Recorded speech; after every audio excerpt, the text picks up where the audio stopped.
বলছিলাম, যিনি দুবারের বিধায়ক তার নাম বিচারাধীন তালিকায় এসছে।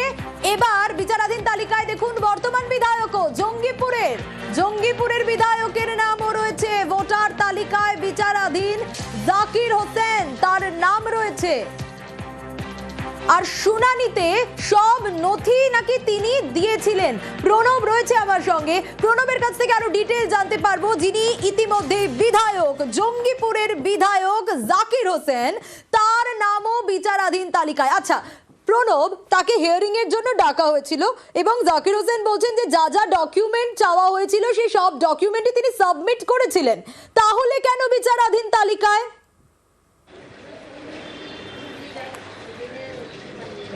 সেই কারণটাই তিনি খুঁজে বেড়াচ্ছেন। এবং তিনি শুধু একজন বিধায়ক নয়, তিনি এলাকার মধ্যে একজন বিশিষ্ট শিল্পপতি এবং মুর্শিদাবাদের মধ্যে সবচেয়ে রাজ্যের মধ্যে কয়েকজনের মধ্যে সবচেয়ে বেশি হাইয়েস্ট ইনকাম ট্যাক্স পে করেন এবং দীর্ঘদিন ধরে, এবং তার কাছে প্রায় 1050 মানুষ কাজ করে।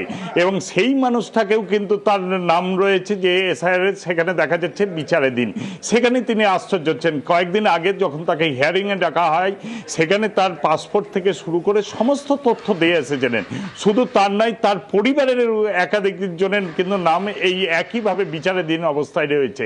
এবং তার আক্ষেপ যে এত মানুষ কাজ করে, এতদিন ধরে রাজনীতি করছেন, এতদিন ধরে তিনি সমাজের সঙ্গে বিভিন্ন পরিষেবা কাজ করে বেড়াচ্ছেন, তারপরও কিন্তু তাকে নতুন করে তিনি ভারতের নাগরিক কিনা তার জন্য তাকে বারে বারে তাকে ডাকা হচ্ছে এবং তারপর বিচারাধীন অবস্থায় রয়েছে। এবং তার আরও আক্ষেপ যে বারে বারে তিনি সমস্ত ডকুমেন্টস যা যা হিয়ারিংয়ে ডেকেছিল তখন কিন্তু সমস্ত তথ্য তিনি বুঝিয়ে দিয়েছিলেন। এবং তার বাবার থেকে আরম্ভ করে তার যাবতীয় যে সমস্ত তথ্য প্রয়োজন তারা চেয়েছিল সেই সমস্ত তথ্য, তারপরেও কিন্তু দেখা যাচ্ছে সেই ব্যবস্থা বিচারাধীন বলে কিন্তু লেখা রয়েছে। এবং তিনি বলছেন কেবলমাত্র তার মানুষজনকে হয়রানি করার জন্যই এই প্রচেষ্টা নির্বাচন কমিশনের পক্ষ থেকে করা হচ্ছে। এই অব্যবস্থা যদি না হয় কয়েকদিন ওয়েট করবেন, তারপর না হলে কিন্তু তিনি আন্দোলনে নামেন। শুধু জঙ্গিপুর এলাকাতেই প্রায় 86,000 মানুষের নামে এইভাবে বিচারাধীন অবস্থায় রয়েছে। এবং তিনি বলছেন প্রতিটা মানুষ যে তাদেরকে যখনই হিয়ারিংয়ে ডাকা হয় তারা সমস্ত কাগজপত্র জমা দিয়েছে, তারপরেও কিন্তু তাদেরকে এইভাবে কিন্তু হয়রানি করা হচ্ছে। তার মতন একজন বিধায়ক, তার মতন একজন ব্যবসাদার, তার সেই ধরনের মানুষকে যদি বারে বারে এইভাবে হয়রানি, তাহলে গরিব মানুষদেরকে তো সাধারণ বাড়ি ডাকবে বলে কিন্তু তিনি অভিযোগ করেন। সোনিয়া, বেশ, সঙ্গে থাকো প্রণব, দেখি বিধায়ক কি বলছে। আমরা বিচার ব্যবস্থার প্রতি আস্থা আছে।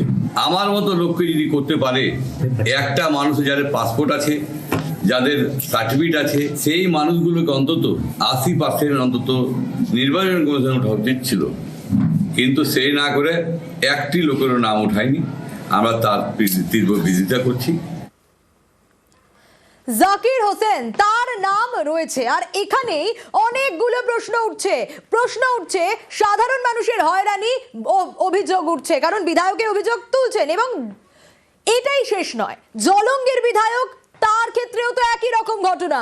এসআইআর এর পর তালিকায় বিচারাধীন আব্দুর রাজ্জাক, মুর্শিদাবাদের জলঙ্গি বিধানসভার 3 বারের বিধায়ক তিনি। এখানেও একই কথা, শুনানিতে সব নথি জমা দেওয়ার পরও বিচারাধীন তালিকায় নাম।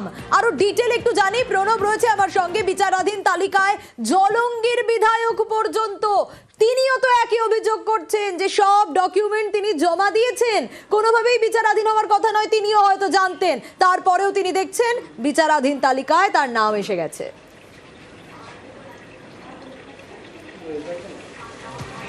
একদমই দেখো, সীমান্তবর্তী এলাকার এই জলঙ্গির বিধায়ক আব্দুল রেজ্জাক শুধুমাত্র 3 বারের বিধায়ক না, 5 বারের জন্য তিনি পঞ্চায়েতের মেম্বার ছিলেন, 3 বারের জন্য পঞ্চায়েত সমিতি, তারপর 3 বারের বিধায়ক। এবং তিনি স্কুলে শিক্ষকতা করতেন, রিটায়ারমেন্ট করেছেন, পেনশন পান, তারপরেও কিন্তু এই অবস্থা। এবং তার দাবি যেই হিয়ারিংয়ে তার জন্য যে সমস্ত কাগজ প্রয়োজন ছিল সমস্ত কাগজই কিন্তু দেয়া হয়েছে, তারপরেও দেখা যাচ্ছে যে আজকে বিচারাধীন অবস্থায় কিন্তু তার রয়েছে বিচারাধীন ইয়ে।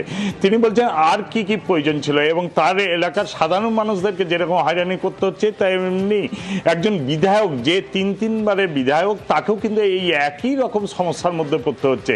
তিনি বলছেন কেবলমাত্র মানুষকে হয়রানি করার জন্যই এই ধরনের ব্যবস্থা, এবং বিশেষ করে হচ্ছে একটা সম্প্রদায়ের ওপর নয় এই ধরনের করা হচ্ছে বলে কিন্তু তিনি অভিযোগ করেন। এবং তিনি বলেছেন যে যদি এই ব্যবস্থা না হয় তাহলে পরবর্তীকালে তিনি আদালতের দ্বারস্থ হবেন বলেও কিন্তু জানিয়েছেন।